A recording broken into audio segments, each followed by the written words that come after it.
My name is Heather Thompson and I'm 32 years old. For 11 years, I carried the crushing weight of guilt for an accident that left my younger sister permanently disabled. My parents made me the family scapegoat, and the blame shattered our relationship beyond repair. Or so I thought. 3 months ago, a package arrived at my door containing a police report that revealed everything I believed about that tragic day was wrong. The truth I discovered would finally set me free. If you've ever been wrongfully blamed, please subscribe and let me know where you're watching from. This isn't an easy story to tell, but I need to share what really happened. Before I dive into the heart of my story, I should paint a picture of what our family was like before everything fell apart. From the outside, the Thompsons appeared to be the perfect American suburban family. We lived in a 4-bedroom colonial in a picturesque Michigan neighborhood with tree-lined streets and manicured lawns. My father Michael worked as a hospital administrator, and my mother Catherine taught piano lessons from our home. I was 16 at the time of the accident, and my sister Amber was 14. Our house was always immaculate, as if ready for a magazine photo shoot at a moment's notice. Mother insisted on keeping appearances perfect. We had family dinners every night at 6:30 sharp, took annual vacations to Florida, and attended community events where Dad would network while Mom showcased Amber's piano talents and my academic achievements. The Thompson family was admired and respected in our community. Amber and I were close despite typical sibling rivalries. She was the outgoing one, bubbly, spontaneous, and naturally talented at everything she tried. I was more reserved, methodical, and studious. Amber could learn a piano piece by ear after hearing it once. I practiced for hours to master the same complexity. But we shared secrets, borrowed each other's clothes, though Mom didn't approve since I was stretching out Amber's things, and stayed up late whispering about school crushes and future dreams. "You're so lucky you don't have to try so hard," I told her once, watching her effortlessly master a complicated piece on the piano. "But you're the smart one," she'd replied. "Dad says you're going to be a doctor someday." That comment revealed more than she realized about the unspoken expectations in our family. My parents had my future mapped out, pre-med, medical school, following in my father's footsteps. My growing passion for photography was treated as a distraction, a hobby to be indulged only after my real studies were complete. My father was a demanding man who believed in excellence above all else. He'd review our report cards with the scrutiny of a financial auditor, questioning any grade below an A. "Second place is just the first loser," he'd say whenever either of us came home with a silver medal instead of gold. But there was a subtle difference in how these expectations were applied. When I fell short, disappointment lingered for days. When Amber did, excuses were readily available: "She's just more creative than academic," or "she'll find her own path." My mother's perfectionism manifested differently. She micromanaged our appearances, our manners, our social connections. A Thompson girl never leaves the house looking anything less than her best, she'd remind us while inspecting our outfits before school. But beneath her polished exterior, Mom struggled with anxiety that she masked with busyness and control. The rare times her carefully constructed facade cracked, usually when Dad worked late without calling, we glimpsed the insecurity beneath. There were other cracks beneath our perfect family image. The arguments behind closed doors that they thought we couldn't hear. The way Dad would sometimes drink too much scotch after a stressful day, becoming uncharacteristically sentimental or harsh, depending on his mood. The way Mom would clean obsessively when she was upset, as if scrubbing away physical dirt could somehow cleanse emotional distress. In the spring of my sophomore year, I won a regional photography contest with a black and white portrait series. Instead of celebration, my father's response was measured: "It's nice to have creative outlets, but remember what's important for your future." That summer, he enrolled me in a medical camp at the local university. My protests were dismissed. "Photography won't pay the bills, Heather. You need something reliable." By contrast, when Amber expressed interest in marine biology, my parents bought her an expensive set of snorkeling gear and planned a special trip to the Florida Keys so she could explore her passion. The disparity wasn't lost on me, though I convinced myself it was because Amber was younger and still had time to get serious later. The weekend of the accident was Memorial Day, and we were opening our lake house for the season. The lakefront property had been in Dad's family for generations, a modest but cherished cabin on Lake Michigan that became our summer retreat. My parents were hosting their annual kickoff barbecue that Sunday, inviting colleagues and neighbors to mark the unofficial start of summer. Amber had been begging for a jet ski for 2 years, and my parents finally relented, purchasing a sleek blue Yamaha that spring. She'd been certified and trained properly, my father insisted on that much, but her excitement about the new toy was boundless. She talked about nothing else on the 2-hour drive to the lake house. "This is going to be the best summer ever," she kept saying, her face glowing with anticipation. None of us could have imagined how tragically wrong she would be, or how that weekend would fracture our family in ways that would take 11 years to fully understand. As we pulled into the gravel driveway of the lake house that Friday afternoon, the sun was setting over the water, casting everything in a golden light that, in retrospect, feels cruelly beautiful. Dad popped the trunk and started unloading our bags.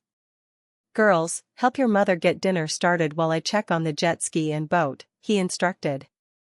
Amber immediately protested. "But Dad, I want to see the jet ski." "There'll be plenty of time for that tomorrow," he replied firmly. "Right now, we all have jobs to do." That night, as Amber and I settled into the twin beds in our shared room, she whispered across the darkness, "Promise you'll go out on the jet ski with me first thing tomorrow?" "Promise," I replied, not knowing that some promises, once broken, can never be truly mended. Saturday morning dawned with the kind of perfect summer weather that usually only exists in nostalgic memories: bright sunshine, a gentle breeze, and temperatures warm enough for swimming without being uncomfortably hot. I woke to the sound of my parents arguing in the kitchen below our bedroom. Their voices were hushed but intense, the way they always fought, contained but caustic. "You promised you wouldn't bring work this weekend, Michael," my mother was saying. "This is family time." "It's one conference call, Catherine. The Henderson merger won't wait just because it's inconvenient for your barbecue preparations." I couldn't hear my mother's response, but the sharp clattering of pans told me all I needed to know about her mood. These tensions were familiar: Dad prioritizing work, Mom feeling unsupported but expressing it through passive aggression rather than direct communication. Amber was still asleep in the bed across from mine, her blonde hair splayed across the pillow, one arm dangling toward the floor. At 14, she was at that perfect cusp between childhood and adolescence, still excited about simple pleasures like swimming and ice cream, but beginning to care about boys and how she looked in a swimsuit. I slipped out of bed quietly, pulled on shorts and a t-shirt, and headed downstairs. Mom was aggressively chopping vegetables for a salad while Dad sat at the table with his laptop open and his phone pressed to his ear. He gave me a distracted nod as I entered. "Good morning, honey," Mom said with forced brightness. "There's cereal in the pantry. Would you mind starting the marinade for the chicken once you've eaten? I've got a million things to do before people arrive tomorrow." "Sure," I agreed, reaching for a bowl. "What time are guests coming?" "4 o'clock, which gives me exactly 32 hours to get this place presentable and prep all the food." She shot a pointed look at my father, who was now pacing on the deck, still on his call. By the time Amber bounded down the stairs around 9:30, Mom was in full preparation mode, directing Dad, now off his call, to clean the outdoor furniture while she inventoried the pantry.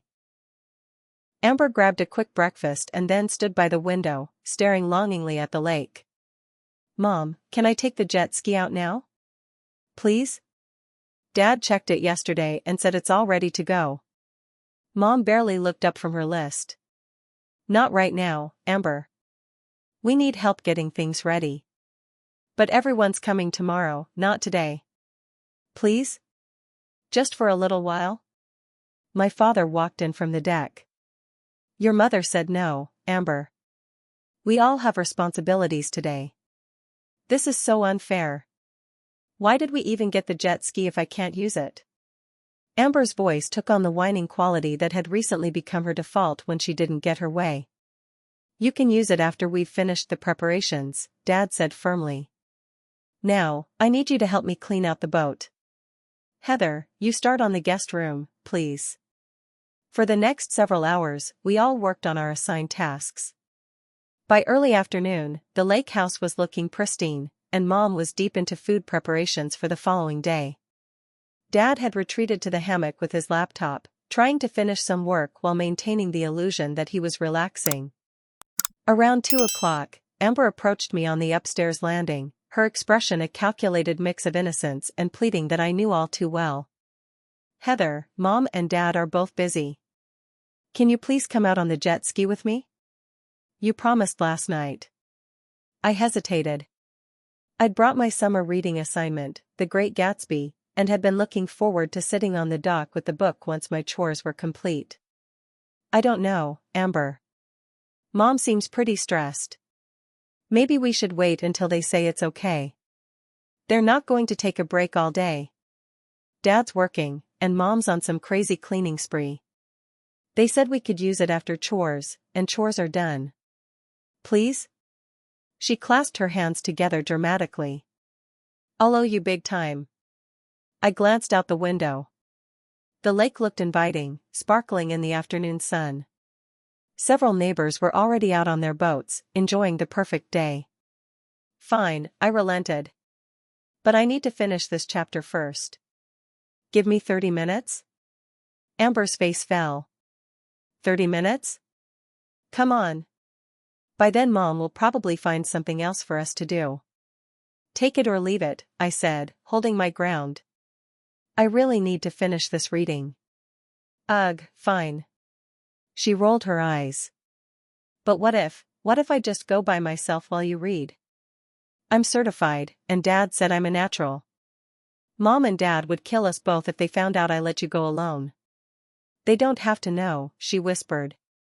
"Mom's in the kitchen with the mixer going, and Dad's half asleep in the hammock. I'll just go slowly around the shoreline. I promise I'll wear my life jacket the whole time. You can watch from the dock while you read." I should have said no. That's the moment that replayed in my mind for 11 years afterward, the moment I could have prevented everything that followed. But Amber had a way of wearing people down, and I was tired from cleaning all morning. "You swear you'll wear the life jacket the entire time? And stay where I can see you from the dock?" "Cross my heart," she said solemnly, drawing an X over her chest.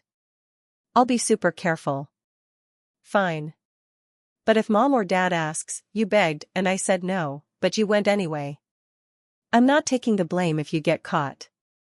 Her face lit up. "Deal. You're the best sister ever." She hugged me quickly, then raced off to change into her swimsuit. 20 minutes later, I was settled on the dock with my book, occasionally glancing up to check on Amber. True to her word, she was wearing the bright orange life jacket and cruising slowly along the shoreline, waving enthusiastically each time she passed by. After about half an hour, I became absorbed in my reading, the words of F. Scott Fitzgerald pulling me into the world of J. Gatsby and Daisy Buchanan. I'm not sure exactly how much time passed before I realized I hadn't seen Amber go by in a while. Putting my book down, I scanned the lake. The jet ski was visible about a quarter mile out, much farther than the shoreline route Amber had promised to stick to. I stood up, shading my eyes against the sun, and could make out her figure on it. She was still wearing the orange life jacket, so I told myself she was fine, just pushing boundaries as usual. I returned to my book, though with less concentration now. I told myself I'd give her 10 more minutes before waving her in and insisting she return to shore. But those 10 minutes would never come. The first indication that something was wrong was the sound of a boat's motor revving hard, then cutting abruptly. I looked up to see our neighbor Mr. Collins's speedboat making a sharp turn about 100 yards past where I'd last seen Amber. He was standing up in the boat, pointing at something in the water. A cold wave of dread washed over me. I dropped my book and ran to the end of the dock, straining to see what was happening. Other boats were now converging on the area. I couldn't see Amber or the jet ski anywhere. "Amber!" I screamed, my voice thin and useless against the expanse of water. "Amber!" I ran back to the house, my heart pounding. "Mom! Dad! Something's wrong. I can't see Amber." My father bolted upright in the hammock, momentarily disoriented. What? What are you talking about? Amber. She took the jet ski out, and now there are boats gathering, and I can't see her. She what? His face transformed from confusion to rage in an instant. You let her go out alone? My mother appeared on the deck, wiping her hands on a dish towel. What's happening? Before I could answer, we heard the wail of a siren. Someone had already called 911. Dad sprinted down to the shoreline, Mom following close behind. I stood frozen on the deck, watching as a nightmare unfolded in slow motion. The next hour exists in my memory as a series of fragmented, nightmarish images. Neighbors and boats searching the water. The arrival of emergency vehicles, their lights flashing obscenely bright against the perfect blue sky. Paramedics rushing down to the shore with equipment. And finally, the most horrifying image of all, Amber's limp body being lifted from a rescue boat onto a stretcher, her skin a terrible bluish gray, the orange life jacket nowhere to be seen. As the paramedics worked frantically to resuscitate her, my mother let out a sound I'd never heard before and hope never to hear again, a primal, guttural wail that seemed to contain all the anguish a human heart could possibly hold. And then, as they loaded Amber into the ambulance, my mother turned to me with eyes I didn't recognize, wild with grief and fury. What did you do? She screamed, her voice raw. What did you do to your sister? The waiting room of Lakeside Regional Hospital became the setting for the longest night of my life. The harsh fluorescent lighting cast everyone in a sickly pallor that matched the churning nausea in my stomach. My father paced relentlessly, his footsteps marking time like a metronome counting the seconds of uncertainty. My mother sat rigidly in a vinyl chair, staring unseeing at the generic landscape painting on the opposite wall, her hands clutching a rosary she hadn't used since her own mother's funeral. I sat apart from them, instinctively understanding that the physical distance between us represented something far more significant. No one had spoken directly to me since we arrived. The silence was punctuated only by the occasional update from medical staff, words like stabilized, critical condition, induced coma, and waiting to assess floating through the sterile air like toxic particles. Around midnight, a neurosurgeon in rumpled scrubs finally approached us with the diagnosis. Amber had suffered a severe traumatic brain injury. She had been underwater for an estimated 4 to 6 minutes before being pulled out by our neighbor. She was alive but in a coma. They wouldn't know the full extent of the damage until she regained consciousness, if she regained consciousness. The next 48 hours are critical, the doctor explained, his face grave but kind. We've done everything we can surgically to relieve the pressure on her brain. Now we wait and see how she responds. But she'll be okay, right? My mother's voice was thin, desperate. She'll wake up and be our Amber again? The doctor's hesitation spoke volumes. Mrs. Thompson, your daughter sustained a significant injury. I want to be honest with you, there will likely be lasting effects. But young brains can be remarkably resilient. Let's take this one day at a time. After he left, the weight of his words settled over us like a shroud. My father, who had been eerily composed during the doctor's explanation, suddenly turned to me, his face contorted with cold fury. You were supposed to watch her, he said, each word precise and cutting. You were supposed to keep her safe. I'm sorry, I stammered, tears streaming down my face. She promised to wear her life jacket and stay near the shore. I checked on her, I swear I did. You were reading a book, he spat out the words like they were poison. Your sister is fighting for her life because you couldn't put down a book. Michael, my mother said, but there was no defense in her tone. She looked at me with empty eyes. How could you be so selfish, Heather? How could you? I wanted to explain, to defend myself, but what could I say? Amber was unconscious in a hospital bed while I had been sitting safely on the dock, absorbed in a novel. The guilt crashed over me in suffocating waves.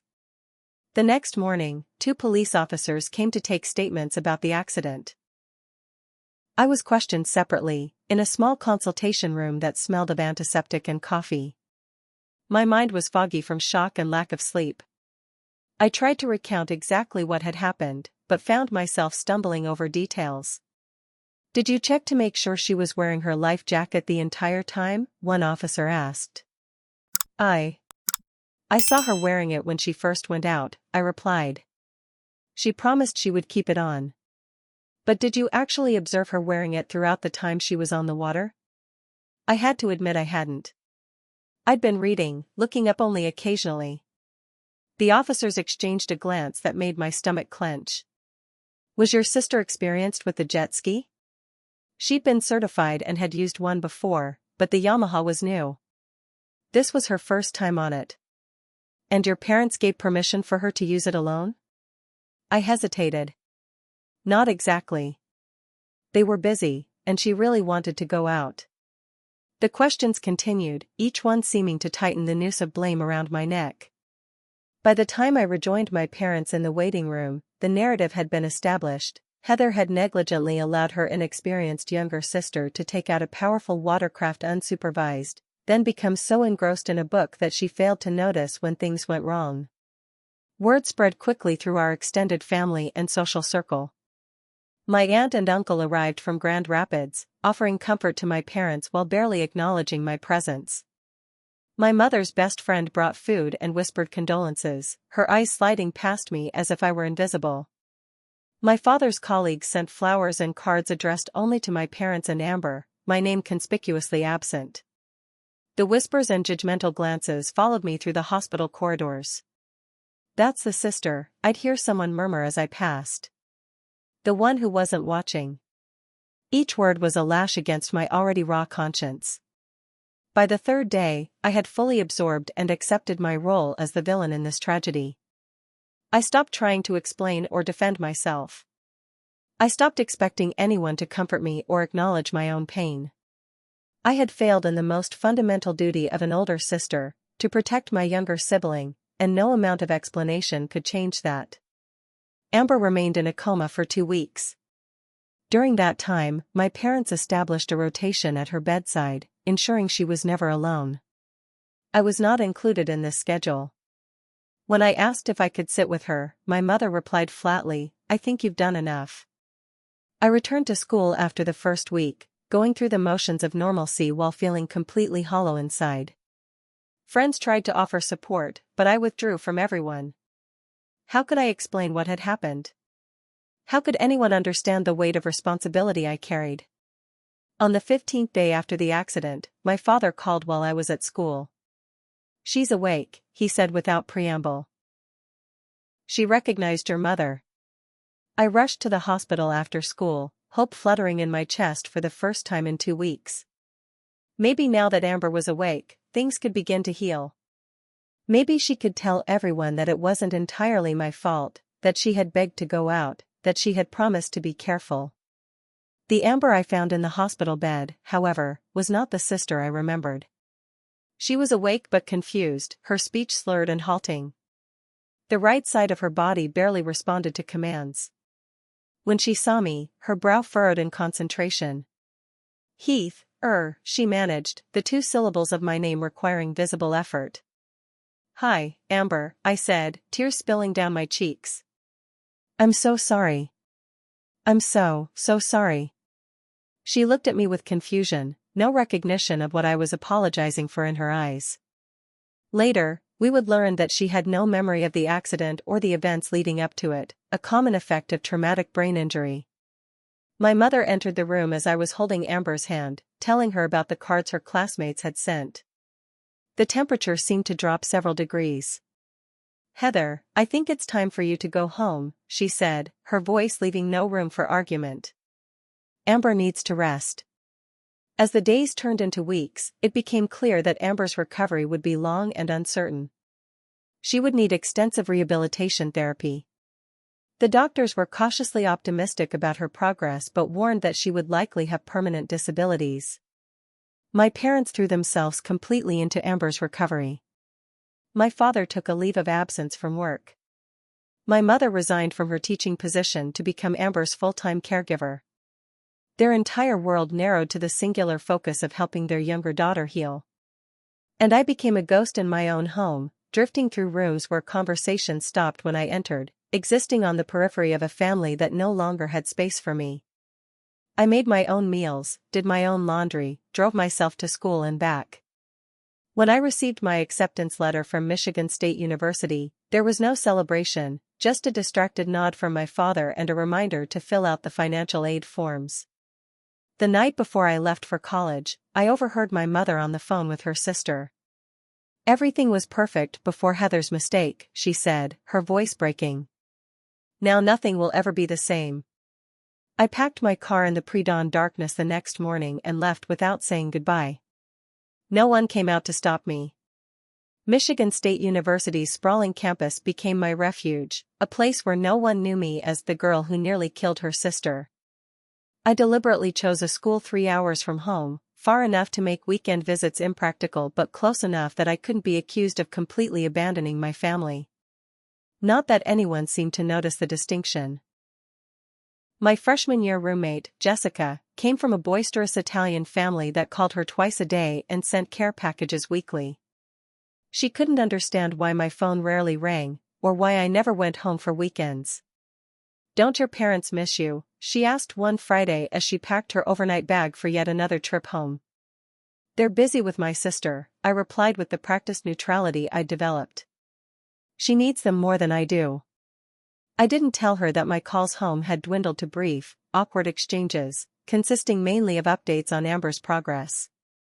I didn't mention that these conversations never included questions about my own life, my classes, or my adjustment to college. I certainly didn't admit that I'd spent Thanksgiving break alone in our deserted dorm, claiming to Jessica that I had too much work to travel home. The pattern continued through my undergraduate years. Holidays at home were exercises in discomfort. My mother would prepare elaborate meals, fussing over Amber's special dietary needs while barely acknowledging my presence. My father would make stilted small talk about my studies, his questions perfunctory, his mind clearly elsewhere. Relatives would gush over Amber's smallest achievements in therapy while treating my academic accomplishments as expected and unremarkable. By my junior year, Amber had made significant progress. She could walk with a cane, though her right side remained weaker than her left. Her speech had improved dramatically, though she still struggled to find words when tired. She attended a special education program at our old high school, where she received continued therapy integrated with modified academics. Amber herself never treated me with the coldness that had become my parents' default. Her brain injury had left gaps in her memory, including most details of the accident. She knew something bad had happened and that I had been there, but the sharp edges of blame had been smoothed away by her impaired recall. Sometimes, this made our interactions even more painful. Her innocent questions about why I never came home, why Mom and Dad acted differently around me, cut deeper than any accusation could have. During one rare visit home during my senior year, I overheard my mother telling a neighbor, "Everything was perfect before Heather's mistake." It wasn't the first time I'd heard her use those exact words, as if she'd rehearsed them, polished them, until they became her mantra, her explanation for why our family had fractured. I graduated with honors, receiving my degree in visual communications with a specialization in photography. Neither of my parents attended the ceremony. My mother called the night before to explain that Amber was having a difficult day and they couldn't make the trip. I sat alone during the ceremony, watching other graduates celebrate with their families, feeling the empty seats beside me like physical wounds. With no reason to stay in Michigan, I accepted a job offer from a small marketing firm in Seattle, as far from home as I could reasonably go without leaving the continental United States. I told myself it was a career opportunity, not an escape. The distance made it easier to reduce contact even further. Monthly phone calls became quarterly. Annual visits became biennial. Each interaction followed the same script: brief inquiries about my job and apartment, detailed updates on Amber's therapies and challenges, and the unspoken but ever-present undercurrent of blame. In Seattle, I gradually built a life for myself. My photography skills earned me recognition at work, and eventually I moved from the marketing firm to a more creative position at a digital media company. I made friends, dated occasionally, though never seriously, and found a therapist who helped me navigate the complex terrain of my guilt and grief. Dr. Lawrence, a compassionate woman with silver-streaked hair and penetrating eyes, was the first person to suggest that perhaps I had been carrying more than my fair share of responsibility for the accident. "You were 16, she pointed out during one session. "A child yourself, really? Where were your parents when all this was happening?" "They were busy," I defended automatically. "Mom was cooking, Dad was working." So two adults were too occupied to supervise a 14-year-old on a powerful watercraft, but they expected you, another child, to bear that responsibility perfectly? I had no answer for that. The thought was too disorienting, too contrary to the narrative that had defined my life for the past 7 years. "Heather," Dr. Lawrence said gently, "have you considered that your parents might have found it easier to blame you than to face their own feelings of guilt?" I dismissed the idea then, unwilling or unable to re-examine the foundations of my self-blame. But the question lingered, surfacing in quiet moments when I allowed myself to wonder what might have been different if I hadn't been made the scapegoat. As the years passed, my career flourished. My photography began to appear in regional publications, then national ones. I bought a small but comfortable condo overlooking Puget Sound.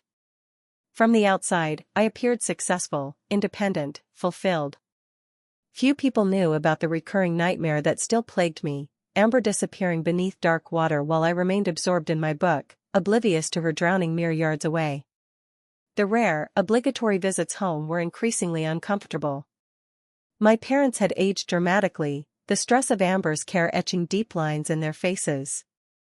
My father's hair had gone completely gray, and my mother's hands showed the effects of years of physical therapy exercises performed with Amber. Amber herself, now in her 20s, had plateaued in her recovery. She would always need some level of assistance, would never live completely independently. She worked part-time at a local library, shelving books and helping with children's reading programs, but required support for many daily activities. During these visits, I noticed something troubling. While my parents maintained their emotional distance from me, Amber herself seemed confused by their coldness. She would ask innocently, "Why don't you visit more often, Heather?" Or "Why does Mom get so quiet when you're around?"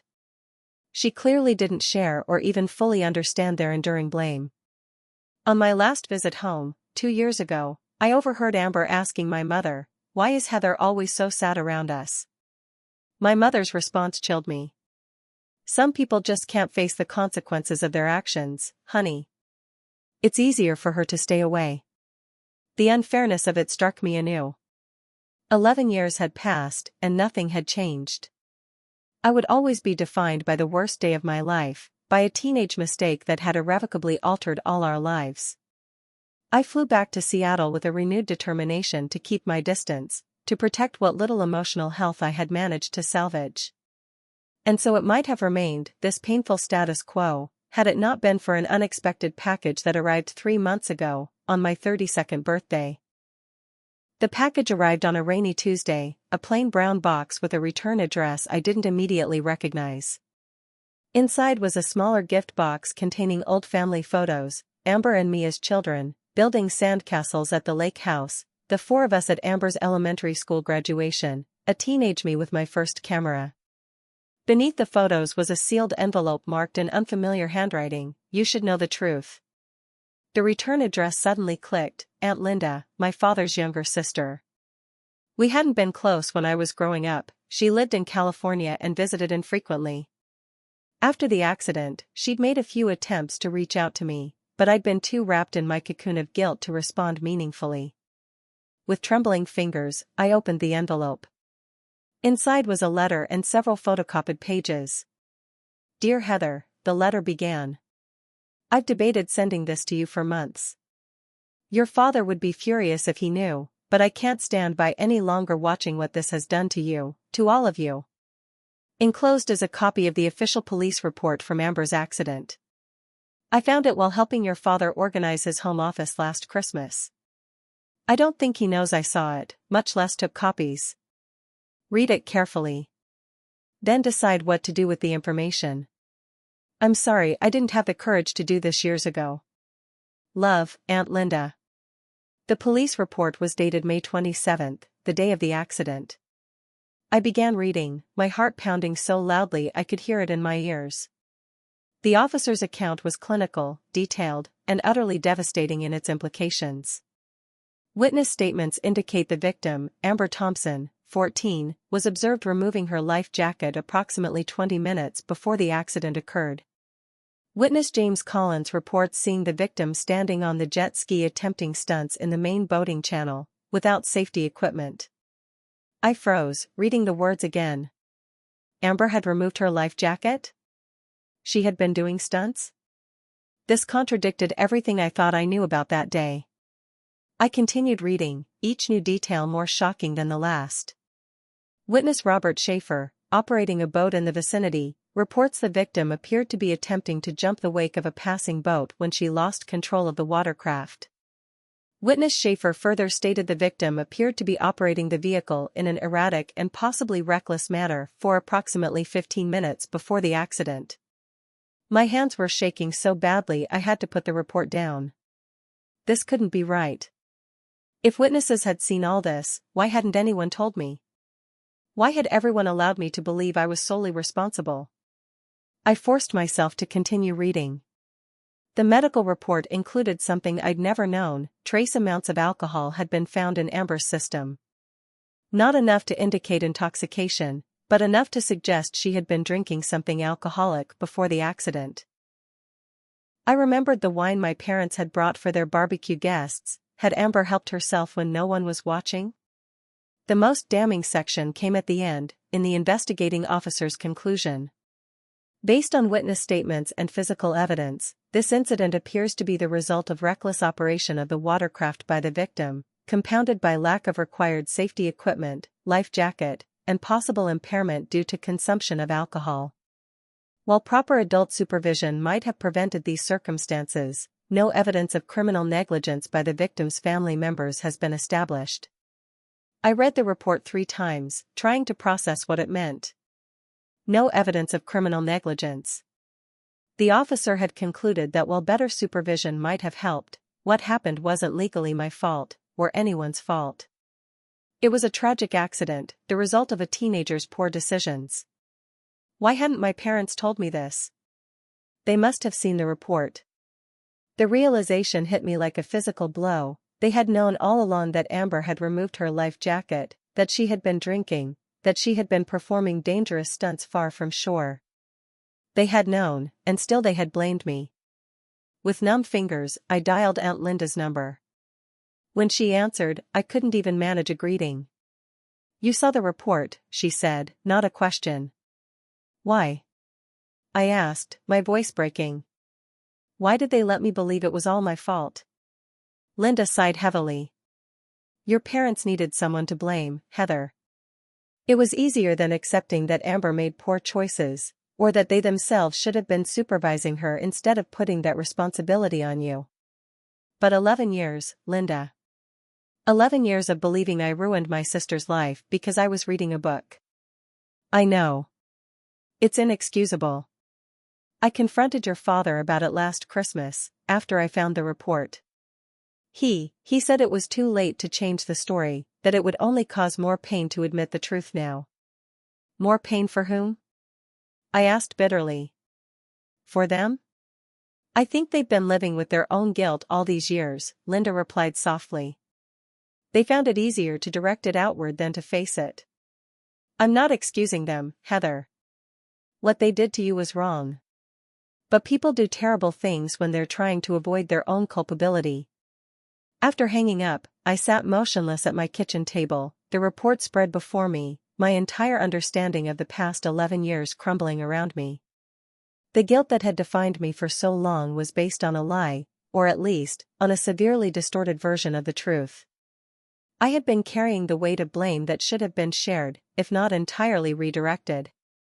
My parents had known this and allowed it, encouraged it, even. The betrayal cut deeper than I could have imagined. That night, I didn't sleep. I paced my apartment, alternating between tears and rage. By morning, I knew what I needed to do.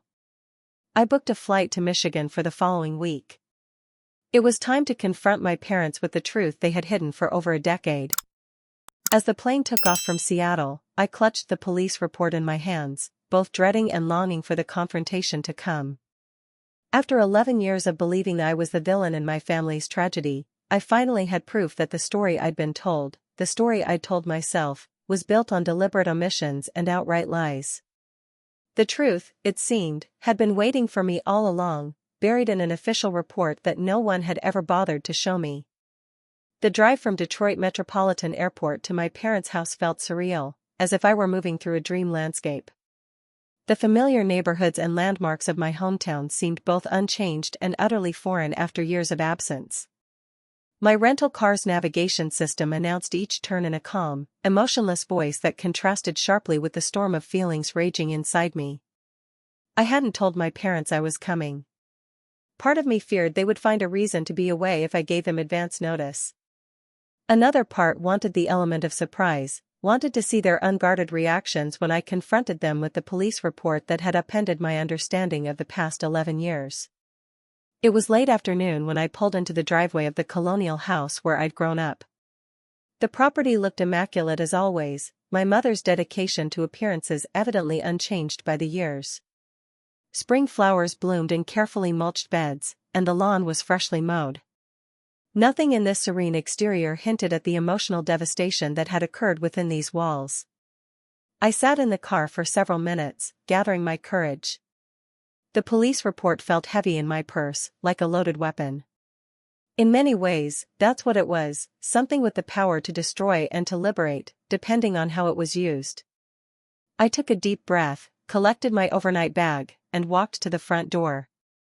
The doorbell's chime was new, a melodic sequence rather than the simple ding-dong I remembered. Footsteps approached from inside, and then the door swung open to reveal Amber. At 25, my sister had grown into a lovely young woman, though the traces of her injury remained visible in the slight droop of her right smile and the cane she leaned on. Her eyes widened in shock, then lit up with genuine pleasure. "Heather," she exclaimed, her speech clear despite the slight slurring that became more pronounced when she was excited or tired. "Oh my God! What are you doing here?"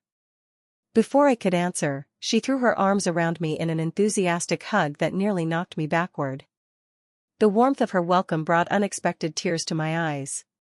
"Surprise visit," I managed, returning her embrace carefully. "You look great, Amber." "You too." "Mom."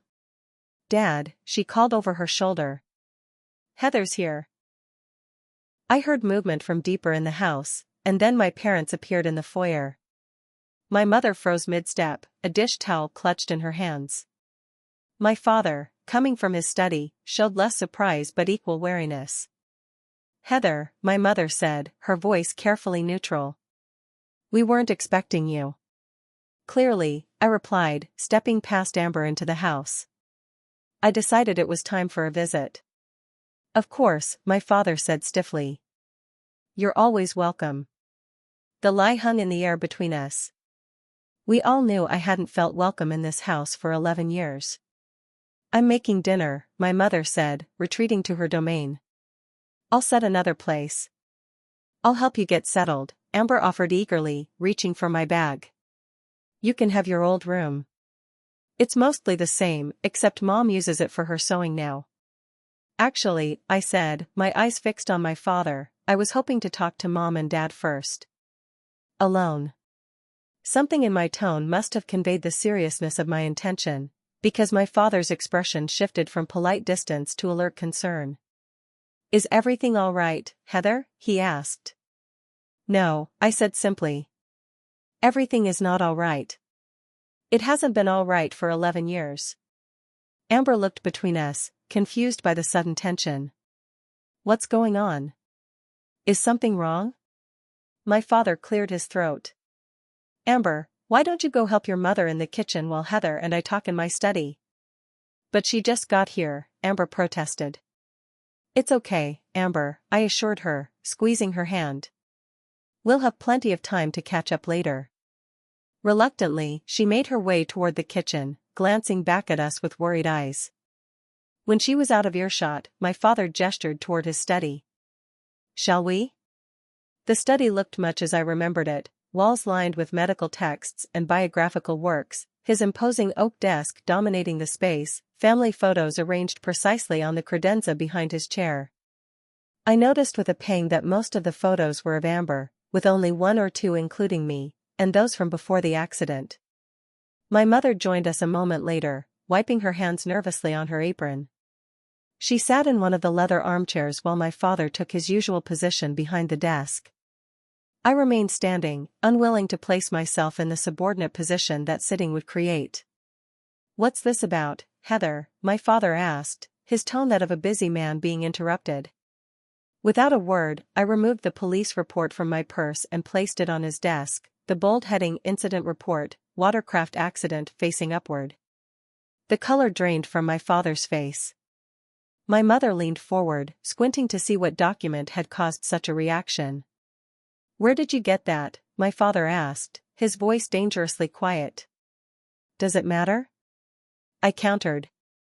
"The important question is why I'm only seeing it now, 11 years after the accident." My mother had recognized the document by now. Her hand flew to her mouth. "Michael, what is she talking about?" "You know exactly what I'm talking about," I said, turning to her. "The police report that shows Amber had removed her life jacket. The report that mentions she had alcohol in her system. The report that describes her performing stunts far from shore." My voice rose with each point. "The report that states explicitly that while better adult supervision might have prevented the accident, there was no evidence of criminal negligence by any family member." My mother's eyes darted to my father, who sat rigid behind his desk. "You've let me believe for 11 years that I was solely responsible for what happened to Amber," I continued, the words pouring out now. "You made me the villain in this family because I was reading a book while Amber made a series of dangerous choices that led to her accident. Choices that had nothing to do with whether I was watching her or not." "You were supposed to be watching her," my father said, but his voice lacked the conviction it once held. "I was 16. You were the parents. If anyone should have been supervising a 14-year-old on a jet ski, it was you. But instead of accepting any responsibility, you put it all on me. And when the police report made it clear that what happened wasn't my fault, you buried it."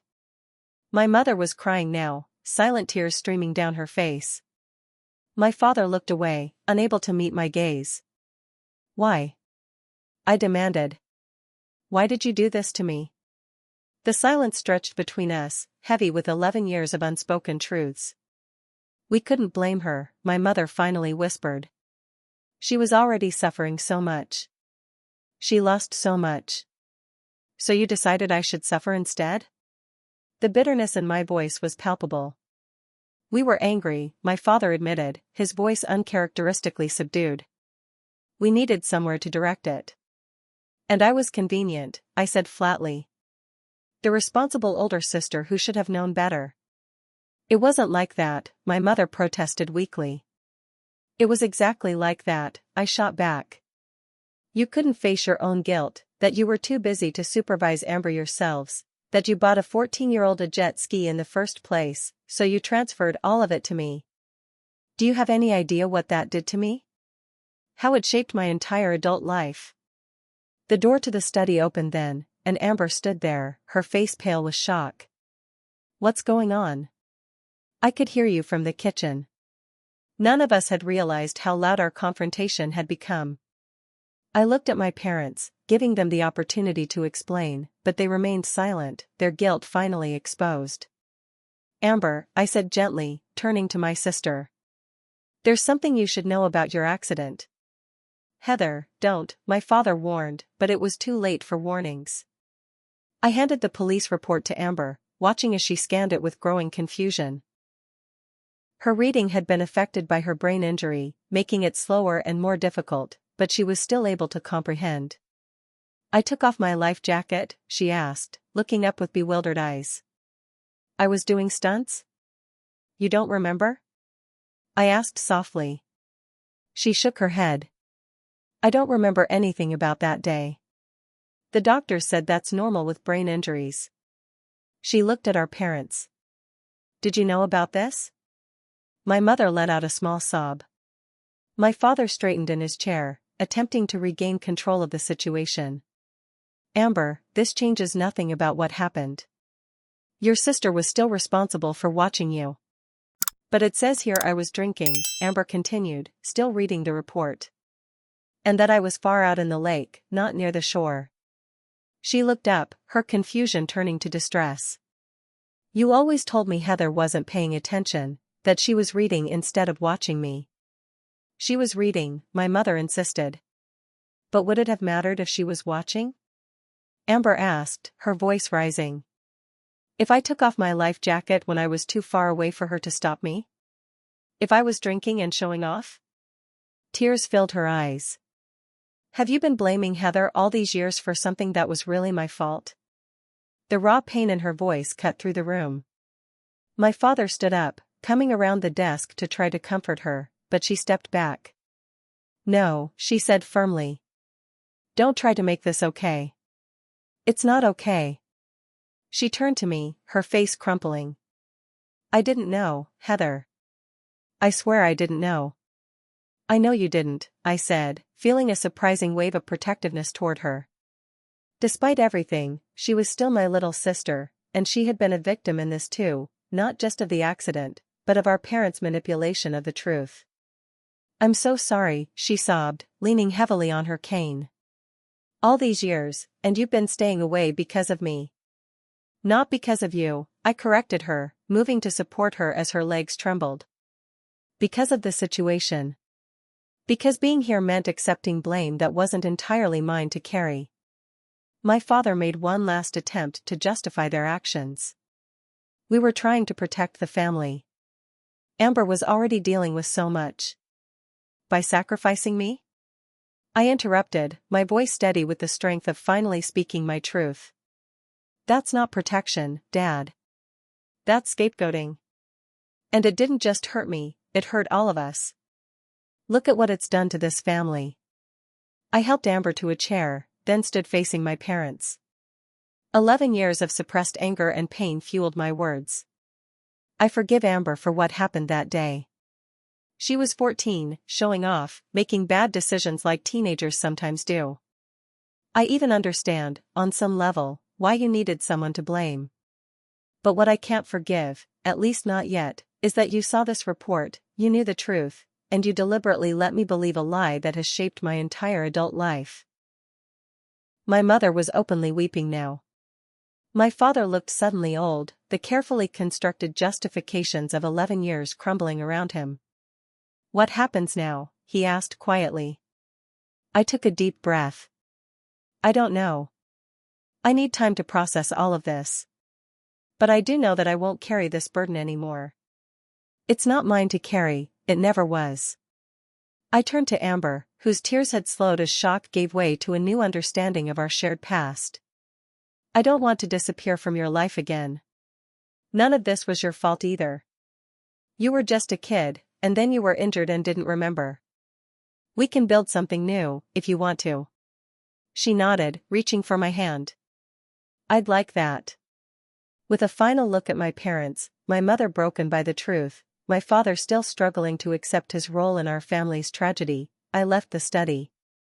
The confrontation had drained me completely, but beneath the exhaustion was something new, the lightness of freedom from a guilt I should never have carried alone. As I helped Amber back to the kitchen, she whispered, "Will you stay? At least for tonight?" I hesitated, then nodded. This visit wasn't about my parents anymore. It was about reclaiming my truth and perhaps, just perhaps, beginning to rebuild a relationship with my sister that had been derailed by lies and misplaced blame. I'll stay, I promised. We have a lot to talk about. 6 months after the confrontation that changed everything, I stand at the window of my Seattle apartment, watching raindrops trace meandering paths down the glass. The Puget Sound stretches gray and vast beyond, its surface rippled by the November downpour. There's a stillness inside me now that was absent for 11 years, the calm that comes with freedom from false guilt. My laptop chimes with an incoming video call. Amber's smiling face appears on the screen, her blonde hair cut in a new, shorter style that frames her face beautifully. Hey, sis, she greets me, waving enthusiastically. Can you see my new haircut?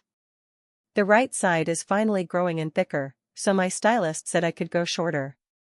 It looks great, I tell her, meaning it. Very sophisticated. These weekly video calls have become the foundation of our rebuilt relationship. At first, they were awkward, weighted with all the years of separation and the new uncomfortable truths between us.